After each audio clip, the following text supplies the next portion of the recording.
Bueno, primero que nada, buenas noches. Mi nombre es Ana Valeria Bueno Rodríguez y junto con mi compañera Ana Valeria Ramírez González expondremos los 3 casos de nuestro producto integrador de aprendizaje. A mí me corresponde el caso número 1, que es el Century National Bank, y es: supongo que usted trabaja en el departamento de planeación de Century National Bank y le reporta a la señora Lambert. Usted necesita hacer un análisis de datos. Recuerde que el señor Sealing es el presidente del banco, de modo que usted querrá asegurarse de que su análisis esté completo y exacto. Century National Bank cuenta con oficinas en diversas ciudades de la región central y el sureste de Estados Unidos. Al señor Sealing, presidente y director ejecutivo, le gustaría conocer las características de sus clientes con cuentas de cheques. ¿Cuál es el saldo de un cliente típico? ¿Cuántos servicios bancarios más utilizan los clientes con cuentas de cheques? ¿Utilizan los clientes el servicio de cajero automático y de ser así cuán a menudo? ¿Qué hay de las tarjetas de débito? ¿Quién las utiliza y con cuánta frecuencia? Ahora, se elige una muestra aleatoria de 60 clientes. Además, esta es nuestra información. Además del saldo de cada cuenta al final del mes pasado, usted determina lo siguiente: el número de transacciones en cajeros automáticos del mes pasado, el número de servicios bancarios distintos, si el cliente posee una tarjeta de débito y si se paga o no interés en la cuenta de cheques. La muestra incluye clientes de las sucursales de 1, Cincinnati, Ohio; 2, Atlanta, Georgia; 3, Louisville, Kentucky y Erie, Pensilvania. Determine la medida de los saldos de las cuentas de cheque. Determine el rango de la desviación estándar de los saldos de las cuentas de cheque. Y bueno, aquí tenemos toda nuestra información en esta tabla.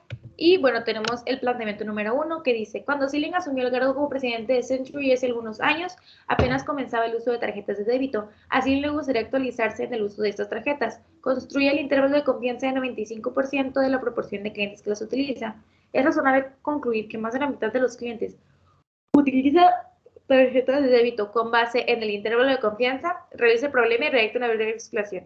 Bueno, aquí nuestra respuesta fue: no es razonable concluir que más de la mitad de clientes utilizan tarjetas de débito, ya que el rango de personas que lo utilizan van desde .3077 a .5587, convirtiendo los porcentajes va de 30% al 55%. Es decir, el estimador incluye valores en mayor proporción menores al 50% de las personas que usan este tipo de tarjetas y solo un 0.05% puede que la usen. Ahora, para conocer este rango, lo primero que tenemos que hacer es encontrar la proporción. Nuestra proporción va a ser determinada por esta fórmula, que va a ser igual a X, que es el número de personas que utilizan las tarjetas de débito, en este caso son 26, entre el número total de la muestra, que son 60, y esta división nos da como resultado 0.433, y esa es la proporción de las personas que utilizan las tarjetas de crédito, de débito. Y ahora tenemos que sustituir los valores en esta fórmula. Tenemos que P más menos Z raíz cuadrada de P por 1 menos P entre el número de muestras. Y pues aquí lo desglosé, y la raíz de P por 1 menos P entre N es 0.063, y Z en un intervalo de confianza de 95% corresponde a 1.96. Ahora utilizamos la fórmula con Z positiva y negativa para encontrar el rango. Aquí, como tenemos un más menos, tenemos que utilizar esos valores de Z y sustituyéndolo con el más o el menos. Y pues tenemos que con la Z positiva es 0.55 y con la Z negativa es 0.30, y pues al final obtenemos el rango de aceptación, que va de 0.55 a 0.30.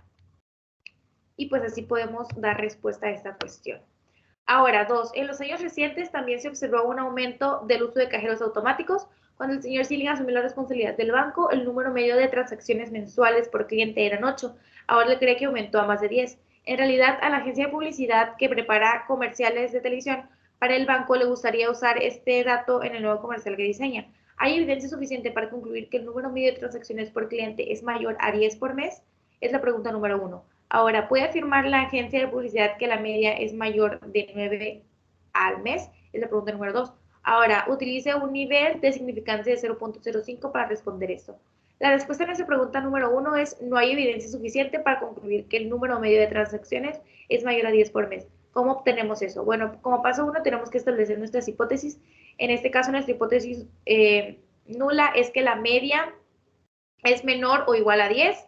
Y nuestra hipótesis alternativa es que la media es mayor a 10. Ahora, como paso número 2, se establece el nivel significante, en este caso es 0.05. Y seleccionamos como paso número 3 el estadístico de prueba, en este caso nuestra distribución Z, nuestra distribución T, y tenemos que utilizar esta fórmula. El paso número 4, hacemos nuestra regla de decisión. En este caso, encontramos el grado de libertad con el número de total de la muestra menos 1, en este caso pues es 59, y buscamos en la tabla de distribución Z con nuestro nivel de significancia. Si buscamos en nuestra tabla de distribución T, perdón, podemos observar que del lado izquierdo está nuestro grado de libertad y arriba está nuestro nivel de significancia dependiendo de una o dos colas. En este caso, pues es nada más de una cola. Y en este caso vamos a rechazar la hipótesis nula si el valor de T es mayor a 1.671 y aceptar la hipótesis nula si el valor de T es menor o igual a 1.671. Como paso 5 tenemos que encontrar la X media utilizando la fórmula de promedio de todos nuestros valores. Esto nos lo da el mismo Excel. Y a su vez igual tenemos que encontrar la desviación estándar igual de todos nuestros valores en nuestra desviación estándar de la muestra. Esto igual lo hacemos con Excel. Tenemos que sustituir los valores para encontrar la fórmula. En este caso, pues yo lo fui desglosando un poquito. Y X media me da 10.3, la desviación estándar 4.29, la raíz, que en este caso sería esto de n 7.74, y ahora, como penúltimo paso, tenemos que es la X media menos mu, en este caso mu es 10 porque pues es nuestra hipótesis, es 0.3, y nuestra desviación estándar entre nuestra raíz de n es de 0.55. Sustituir esos valores en la fórmula nos da que t es igual a 0.5409. Ahora, encontramos el valor de t igual a 0.5409 y tomamos una decisión. En este caso tenemos que aceptar la hipótesis nula, ya que, como vemos formulado aquí, el valor de t es menor a 1.671. Y pues aquí tenemos nuestra gráfica. Como podemos ver, pues el área sombreada es la zona de rechazo y nuestro 0.54 no se encuentra ahí, entonces por eso tenemos que aceptar nuestra hipótesis nula. Ahora tenemos que interpretar los resultados, que dice, podemos concluir que la media de transacciones mensuales es menor a 10 y se acepta la hipótesis nula. Ahora, para nuestra respuesta número 2, tenemos que la agencia de publicidad puede concluir que la media de transacciones es mayor a 9 por cliente al mes. Y tenemos que hacer lo mismo. Establecemos la hipótesis. En este caso, nuestra hipótesis nula es mu es menor o igual a 9 y nuestra hipótesis alternativa es que mu es mayor a 9. Establecemos la hipótesis, establecemos un nivel de significancia de 0.05. El estadístico de prueba de igual manera es la distribución T. Nuestra regla de decisión sigue siendo la misma, nuestros grados de libertad son 59, nuestro valor crítico de T es 1.671. Y en este caso igual vamos a rechazar la hipótesis nula si el valor de T es mayor a 1.67 y lo vamos a aceptar si es menor.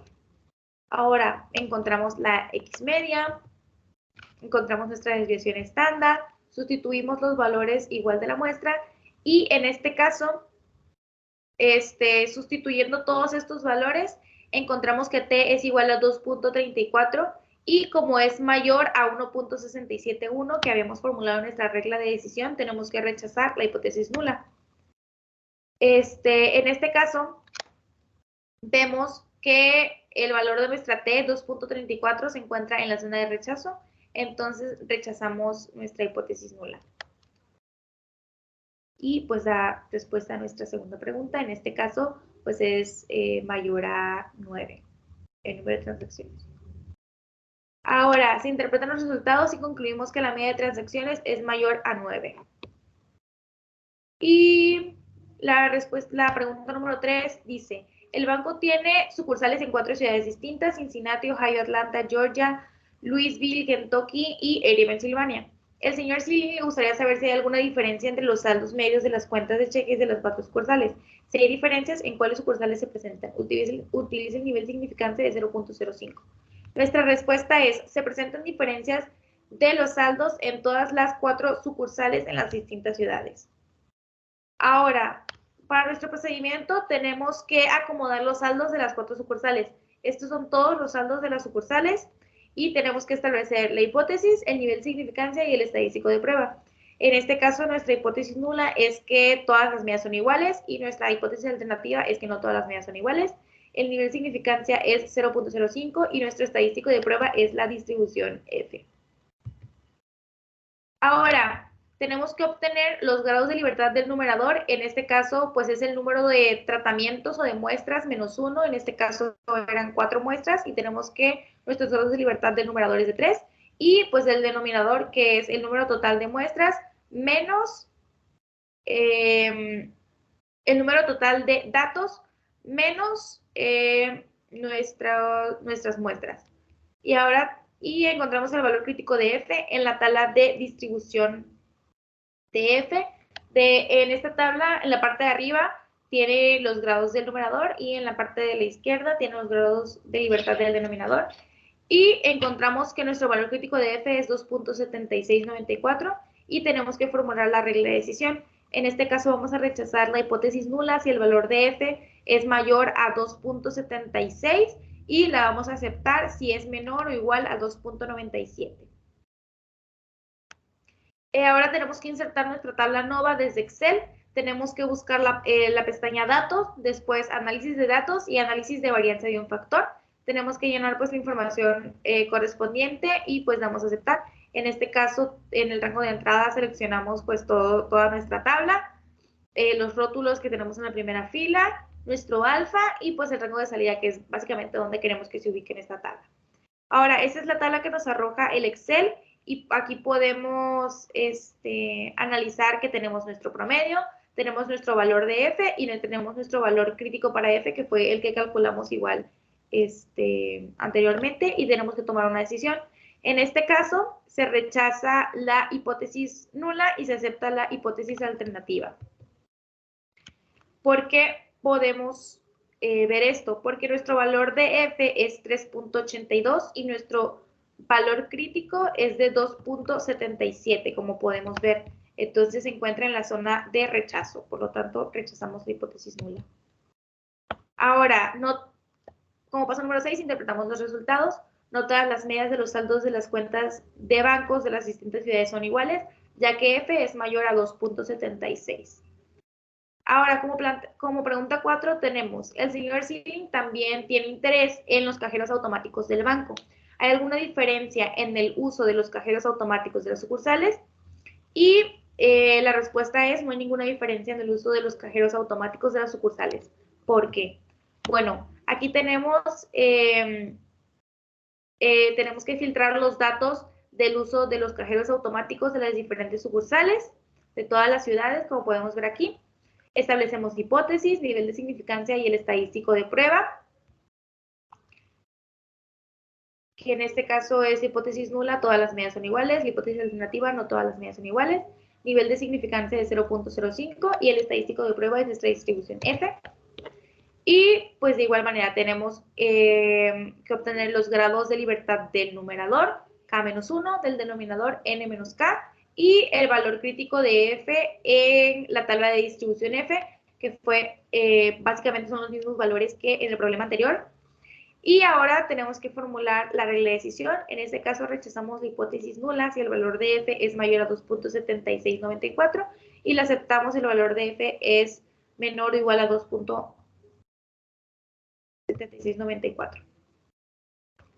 En este caso, igual tenemos que hacer lo mismo, insertamos nuestra tabla ANOVA en la página de datos, análisis de datos y análisis de varianza de un factor, llenamos la información correspondiente y en este caso tenemos que nuestro valor de F como tal es de 0.5669. En este caso, aceptamos la hipótesis nula, ya que F es menor a 2.7694, que fue nuestro valor crítico. Y como podemos ver, como es en este caso nuestro valor de F menor a 2.76, tenemos que aceptar nuestra hipótesis nula, ya que cae en la región de aceptación. Y por último, nuestro paso número 6 es, gracias al cálculo de los valores, interpretar los resultados, gracias al cálculo de los valores de F y la media de las muestras, podemos concluir que las medias de los tratamientos son iguales. Aunque en el cálculo no lo parezca, como podemos ver en esto de promedio, La diferencia entre las medidas es mínima y se cumple la regla de decisión, por lo que se acepta la hipótesis nula. Es decir, no hay ninguna diferencia en el uso de cajeros automáticos. Y pues básicamente esa sería nuestra respuesta de nuestra cuestión 4.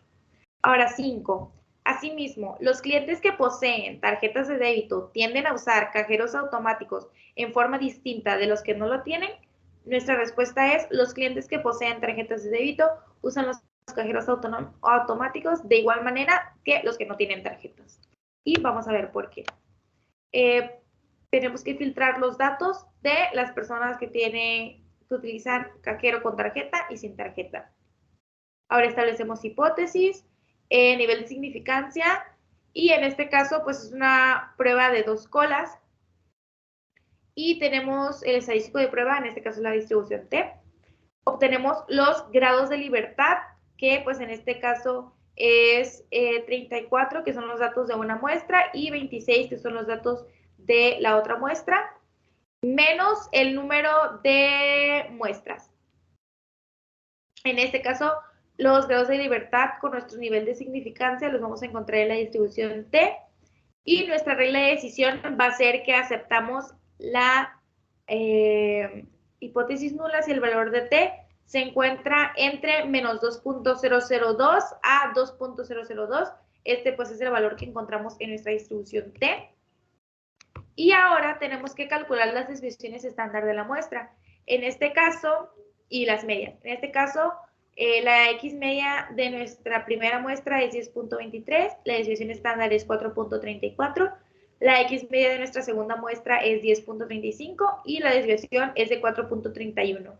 Ahora tenemos que agrupar estas varianzas, y pues aquí utilicé la desviación estándar de cada una de las muestras al cuadrado para poder sustituir mejor en esta fórmula, y al sustituir todos estos valores, la X, la desviación estándar y pues nuestro número de muestras, tenemos que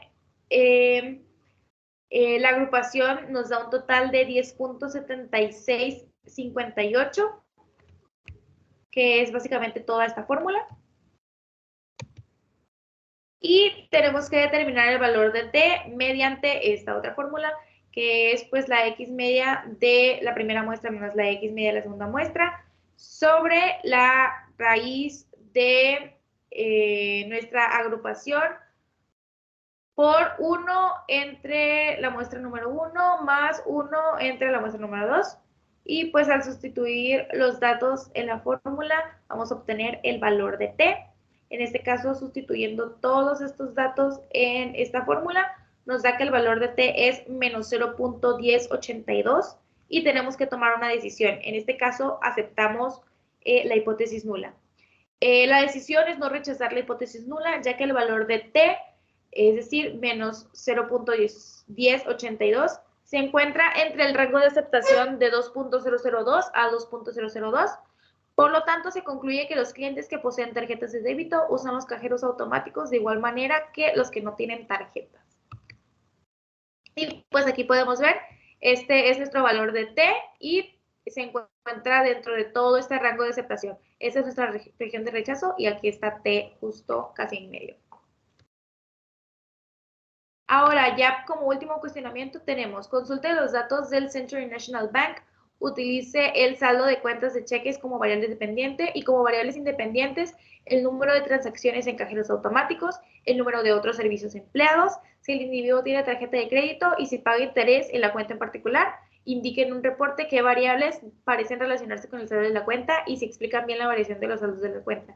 ¿Se deben emplear todas las variables propuestas en el análisis o se pueden eliminar algunas? En este caso, tenemos como respuesta que, según los resultados arrojados en la tabla de correlación, que más adelante veremos, las variables que parecen relacionarse con el saldo en las cuentas son el número de transacciones en cajeros automáticos, el número de servicios empleados, si la persona tiene tarjetas de débito y se pagan intereses. A su vez, esas variables indican la variación de los saldos de las cuentas de los clientes, y la única variable que a mi parecer no es necesaria al momento de analizar los saldos son las sucursales en las ciudades, ya que anteriormente vimos mediante los cálculos que no tienen relación alguna. Y pues aquí tenemos nuestro procedimiento. Tenemos que filtrar las variables a calcular de todos los saldos de las ciudades sin tomar en cuenta las sucursales. que es básicamente todos nuestros datos menos las sucursales. Y tenemos que seleccionar la pestaña datos, seleccionamos análisis de datos nuevamente y la opción de regresión. Llenamos los datos necesarios y se da pues aceptar para que nos arroje esta siguiente tabla. Ahora tenemos que seguir la fórmula de la ecuación de regresión. En este caso es que el valor de nuestra y es igual a la intercepción más el dato por x1, más el dato por x2, más el dato por x3. Y tenemos que identificar primero el valor de la intercepción. En este caso es nuestra a, nuestra variable independiente. Y tenemos que nuestra intercepción es de 174.91. Y ahora tenemos que identificar los coeficientes que en este caso en la ecuación sustituyen a B1, B2, B3. Y pues en este caso tenemos todos estos de aquí, 90.47, 59.99, 161.01 y 218.83. Y ahora simplemente tenemos que realizar la ecuación de regresión sustituyendo los datos. En este caso, pues todos nuestros coeficientes van a ser estos. Y pues esta es nuestra ecuación. Y al final la x1, x2, x3 y x4. Posteriormente, si en otro problema nos piden sustituir que se usó el cajero 3 veces o que tiene 2 personas tarjetas de débito, entonces esto lo sustituiremos en las X. Pero pues aquí nos arrojan como tal los coeficientes que tenemos para poder resolver nuestra ecuación. Y pues este va a ser nuestro análisis de todo el caso. En este caso, pudimos observar el comportamiento de las diferentes variables, como los saldos, las personas que utilizan las tarjetas de débito, los cajeros automáticos, etc. A lo largo de este caso, concluimos que en las diferentes cuestiones que menos del 50% de las personas utilizan tarjetas de débito. De igual manera, el número de transacciones que realizan al mes cada cliente es menor a 10, pero la agencia de publicidad determinó que es mayor a 9, por lo cual podemos determinar que el número medio de transacciones que realiza cada cliente del mes varía de 9 a 10. También determinamos en la cuestión número 3 que no todas las medias de los saldos en las diversas sucursales son iguales, estas variando dependiendo de cada sucursal. En cuanto al uso de los cajeros automáticos, no hay ninguna diferencia significativa entre estos, por lo que podemos decir que se usan en las 4 sucursales de la misma medida. Además, los clientes que utilizan tarjetas de débito utilizan en misma medida los cajeros automáticos que los clientes que no tienen tarjetas. Por último, gracias a la ecuación de regresión múltiple, podemos calcular la manera en la que se relacionan las variables independientes y utilizar esta ecuación al momento de querer sustituir algún dato con el número de transacciones de cajeros automáticos, el número de otros servicios empleados, si el individuo tiene tarjeta de crédito, si se paga interés en la cuenta particular, y pues todo esto ya conociendo los coeficientes de la ecuación y simplemente necesitando los valores numéricos de las variables independientes anteriores. Y bueno, pues este sería el análisis del caso 1. Esto pues es todo de mi parte y muchas gracias por su atención. Hola, buen día. Ahora vamos a pasar a exponer lo que es el caso 2, Belgrove Medical Center. Bueno, este caso nos dice que la señora Guinness Dempsey es gerente del Centro de Atención de Emergencia de Belgrove Medical Center. Una de sus responsabilidades es tener enfermeras suficientes para que atienda con prontitud a los pacientes. Es muy estresante para los pacientes esperar mucho para recibir atención de emergencia, aunque sus necesidades no sean de vida o muerte. La señora Dempsey reunió la información siguiente respecto al número de pacientes durante las últimas semanas. El centro no atiende los fines de semana. Da la impresión de que hay algunas diferencias en el número de pacientes atendidos el día final de la semana. Si hay diferencias, ¿cuáles días parecen ser los más ocupados? Redacte un breve reporte que resuma sus hallazgos. Bueno, para empezar a resolver este problema, también nos vamos a apoyar del ejemplo del ejercicio del capítulo 12. Bueno, primero para llevarlo a cabo, vamos a ver la información que nos da el caso. Contamos con esta información, que es la fecha, los días y los pacientes que atienden en cada uno de estos días. Bueno, primero lo vamos a pasar a una hoja de Excel para un mejor manejo. Y ya en el Excel comenzaremos a filtrar toda esta información por cada día y vamos a tomar el número de pacientes y los vamos a acomodar de esta manera en una tablita para un mejor manejo y una mejor interpretación. Así los lunes cuántos atendieron, los días martes cuántos atendieron y así sucesivamente con los otros 3 días, serían un total de los 5 días, ya que no laboran los fines de semana como lo anunciaron en el principio del problema. Bueno, ahora vamos a insertar nuestra tabla ANOVA desde Excel como análisis de datos de un factor. Llenamos la información correspondiente y damos en aceptar. Aquí vamos a insertar lo que es el rango de entrada, que serían todos estos datos. Los dejamos los rótulos y agregamos nuestro rango de salida, y esta es la información que nos está dando lo que es las tablas ANOVA directamente de Excel. Aquí subrayaremos lo que es el promedio de los días, así como también el valor de F y el valor crítico de F. Ya con esto podemos identificar para saber si dar respuesta a nuestra cuestión. Bueno, primero para darle respuestas vamos a establecer nuestras hipótesis, las cuales pues las vamos a usar para guiarnos.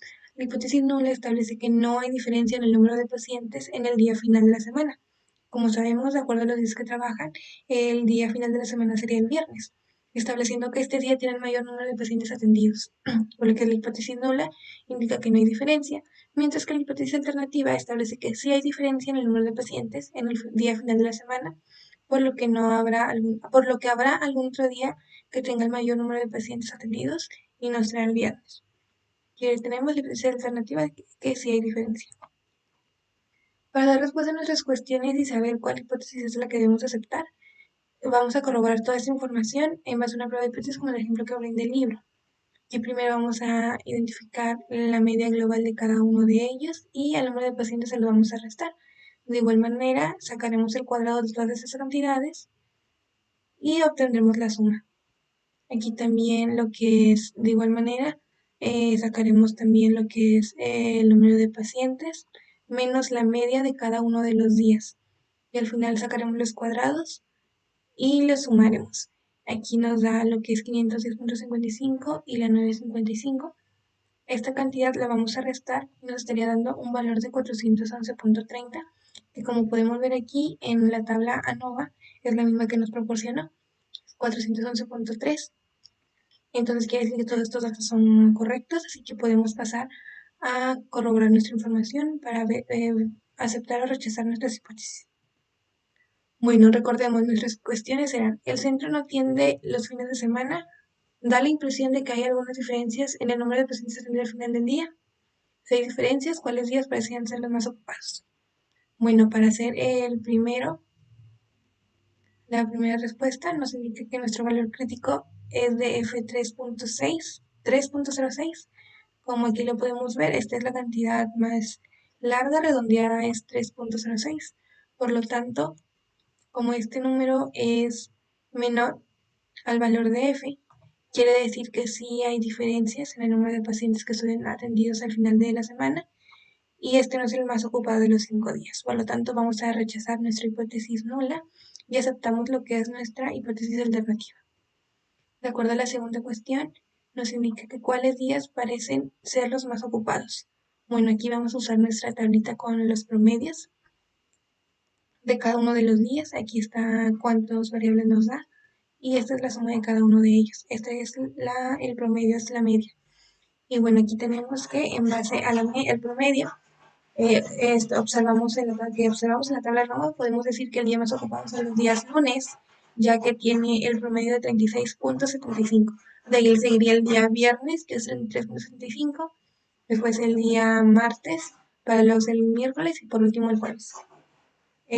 Como les decía, el lunes es el que más pacientes atienden, ya que sobresale con un promedio de 36.75, que es igual a 147 personas.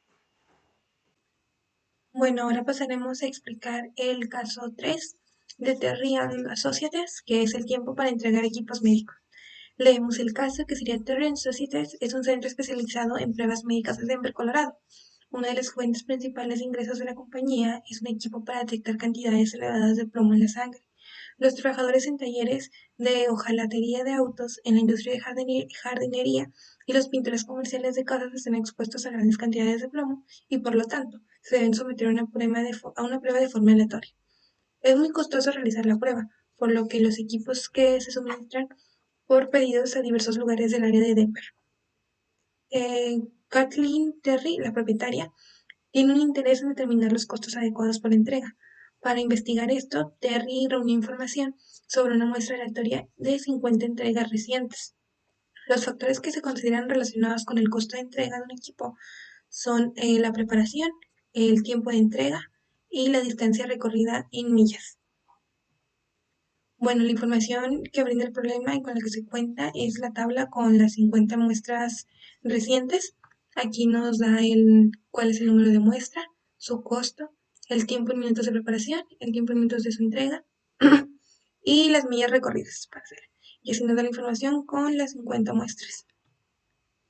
Bueno, con la información anterior nos indica el problema que formule la ecuación de regresión lineal múltiple que describe la relación entre el costo de entrega y las demás variables. Nos pregunta, estas tres variables explican una cantidad razonable de la variación de las variables dependientes. Y dice, estime el costo de entrega de un equipo cuya preparación tarda 10 minutos, 30 minutos y debe recorrer una distancia de 40 millas. Para ayudarnos a resolver este problema, nos estaremos basando en el ejemplo del capítulo 14 de análisis de correlación y regresión múltiple. Bueno, vamos a empezar con el procedimiento de elaboración. Las tablas que nos brindaron, vamos a pasarlas aquí a un Excel. Aquí ya tenemos. Tenemos que costo es la variable dependiente y la preparación, entrega y millas es la variable independiente. Vamos a facilitarnos todo el trabajo y vamos a sacar nuestra regresión con ayuda de Excel. Vamos a sacar nuestra tabla ANOVA de regresión. Aquí añadimos en rango Y entrada, que es nuestro variable dependiente, toda la celda de costos, y en rango X de salida, las tres independientes y todo su conjunto de datos. Dejamos los rótulos y establecemos un rango de salida para que Excel nos pueda proporcionar toda esta información. Ahora, bueno, lo que usaremos únicamente esta información son los coeficientes, que es la intercepción y el coeficiente de regresión en preparación, entrega y millas. Estos datos son los que estaremos utilizando. Bueno, para resolver lo que nos piden, recordaremos primero la ecuación general de regresión múltiple, la cual es la siguiente, que es Y es igual a A más B1 por X1 más B2 por X2 más B3 por X3 y así sucesivamente con la cantidad que necesitemos. Así que primero iniciaremos haciendo el análisis definiendo la variable dependiente y las independientes. Como ya habíamos dicho, la variable dependiente es el costo y se representa con la Y, que es este, y tenemos tres variables independientes. En esta ocasión, la preparación va a representar X1, el tiempo de entrega representa a X2 y las millas recorridas van a representar a X3. Con estas definiciones, la fórmula general de la ecuación de regresión múltiple queda de la siguiente manera, que es Y más A más B1 por X1 más B2 por X2 más B3 por X3. Ahora sí, vamos a volver a replantear las cuestiones que nos dan. Primero, la primera nos decía que hay que definir la ecuación de regresión y ya la tenemos, es esta. La siguiente nos indica que son estas tres variables independientes, o sea, estas, explican una cantidad razonable de la variación de la variable dependiente. Bueno, tenemos que sí la explican, ya que en base a la cantidad de tiempo de preparación y de entrega junto a la cantidad de millas recorridas, se fija el precio que tendrán los envíos de las pruebas. Mientras tenga más regresión, mayor será el costo. Bueno, y por último nos pide que estimemos el costo de entrega de un equipo cuya preparación tarda 10 minutos, 30 minutos de su entrega y va a recorrer una distancia de 14 millas. Bueno, ahora para resolver esta cuestión vamos a utilizar los datos que les comentaba, que es los coeficientes, y vamos a sustituir los valores de X de esta ecuación, multiplicando con la cantidad de datos que nos pide la cuestión, que son 10 minutos, va a ser el equivalente a X1, 30 minutos va a ser el equivalente a X2 y 14 millas va a ser el equivalente a X3. Bueno, al sustituir los valores en la ecuación va a quedar de la siguiente forma, que es la Y, que es el costo, es igual a la intercepción, que sería 13.386, más B1 por X1, que en este caso sería B1 va a ser menos 0.014 por 10 minutos. 10 minutos y da un total de 0.14 y así le vamos a hacer con todos. Recuerden, aquí va a ser X, B2, las B son las regresiones de cada una y X son los valores que se nos da en el problema que queremos encontrar. Sustituyendo la ecuación, al final vamos a despejar la y obtendremos el resultado de 25.74. Esto significaría que el costo de entrega de un equipo cuya preparación tarda 10 minutos, 30 minutos de su entrega y que recorre una distancia de 14 millas será de 25.74.